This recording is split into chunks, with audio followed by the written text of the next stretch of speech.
Alright, update. I don't know why I have to play these wires right now, but I do. It's my ADHD. Leave me be. Alright, I'm done playing with the wires. I'm okay now. That is not the inverter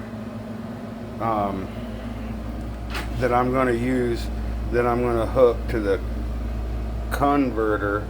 I think it's converter in the camper, the 60 amp. Even though it runs off of a 50 amp. It is a 60 amp. I verified it. I'll show you guys later. But I think I'm still going to wire this in for like outside stuff. You know what I mean? If I want to plug in something, because the camper only does have one outside receptacle, and I'm not even sure what it is. I got to test it.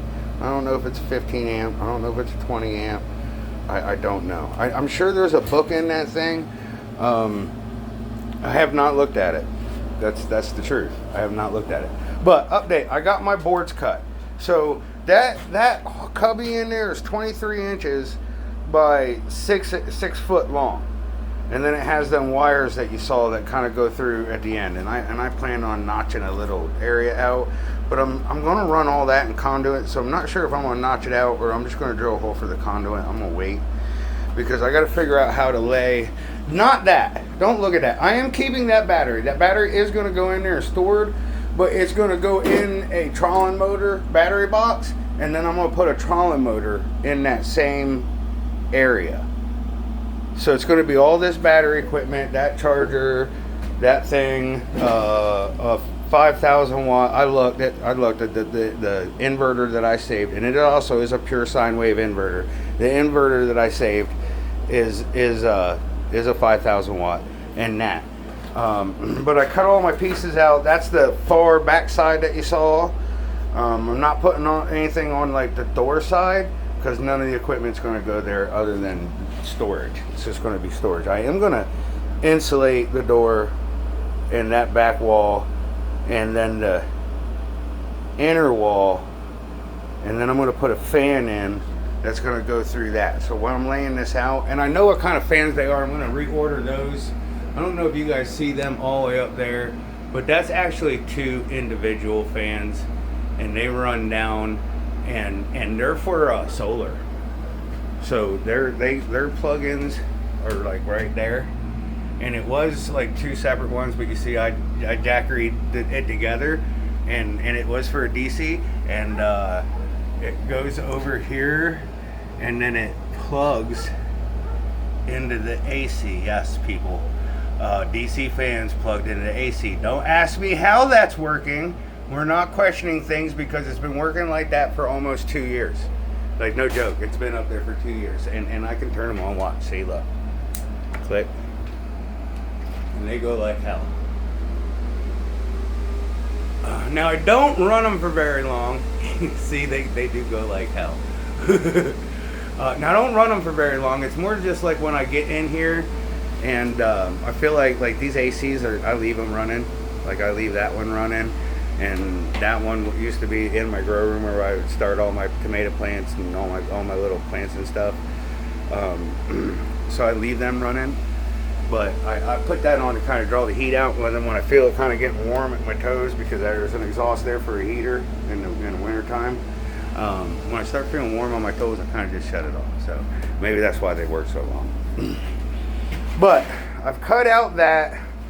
I'm going to take these wires off of here because I just kind of wired this up here so I could top these. That battery, that 600 amp hour has been in storage, so it was at half, call it half mast. I don't know why that just rings true in my head, but it's like, it was at its storage voltage, which is halfway. And then I had to charge them both up full way and then get them within 0.10 each other, which they were yesterday. I've been kind of, that's why this is laying out. I've been kind of monitoring them before, but I got a little while before I hook them up.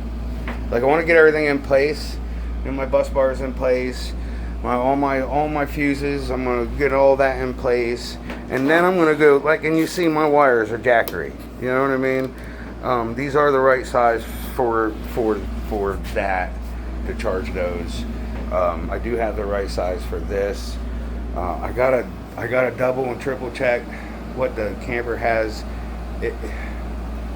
I really got to run 2. I think there's 6, so I got to run two AUG not double.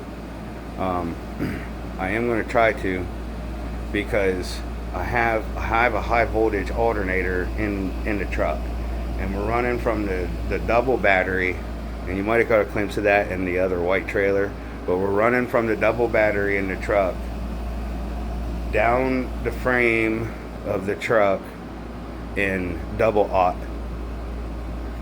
with fuses, huge fuses, to a really cool like gray connector in the back. I know you guys know what I'm talking about. I don't know what the hell it's called. And then it's going to be the female side, and then the male side is going to be on the tongue of the camper. And then when I plug that in and I turn the truck on, the truck's alternator is going to charge my starting battery, which is going to charge my secondary battery, which all is going to be grounded and fused. I'm doing the 4-point. I still got to do the 4-point on the truck, but I have all that stuff. I just haven't done it. Because I haven't done the camper yet. When I get the camper done, the truck's easy. So I'm going to do that. But it comes to a 4-prong thingy, and then the camper is going to have a 4-prong thing, and it'll just plug in. And then when it plugs in, this guy's going to kick on and top off all 3 of my batteries. Now, again, I have 2 of these. One's wired into the camper already to replace that. And my inverter in the camper does recognize Life PO4 lithium batteries, which is excellent. And it has all kinds of spare room for fuses. So that's cool too. And then and they're all going to be wired into the bus bars and whatnot. So you guys, if anybody's watching this, they know what I'm talking about, how this is going to get wired up. But the update the big update was cutting this wood. And then I'm going to start laying this stuff out. That is going to go on this end. And then that is going to go on this end with the other inverter, the 5,000 watt one, right next to each other. I'm going to point their exhausts away from each other though. So they're not blowing heat at each other and overheating each other. So I gotta lay everything out. What I'm going to do is I'm literally going to draw. I'm going to stencil where I want everything. And then after, I don't know, I might do that. I might change it around a lot. I don't know. I gotta lay everything out and get an eye on it, how I'm going to do it. All these damn fuses. I got so many fuses. I got end connectors. I got all kinds of end connectors. I got screws to mount everything. I just don't have the really super long lengths of double aught, because that shit's going to be expensive. It's probably going to be like $5-6 a foot. Who knows? I really don't know. But I'm going to start laying this stuff out. Yay! That's what's going on. Fire extinguisher. Fire extinguisher. Alright guys, I'll talk to you later.